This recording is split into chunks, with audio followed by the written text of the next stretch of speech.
أعوذ بالله من الشيطان الرجيم. بسم الله الرحمن الرحيم.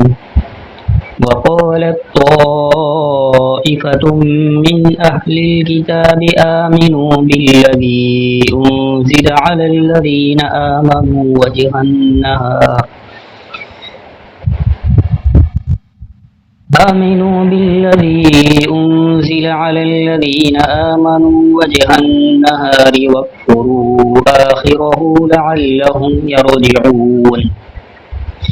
ولا تؤمنوا إلا لمن تبع دينكم قل إن الهدى هدى الله أن يؤتى أحد مثل ما أوتيتم أو يحاجوكم عند ربكم قل إن الفضل بيد الله يؤتيه من يشاء والله واسع عليم.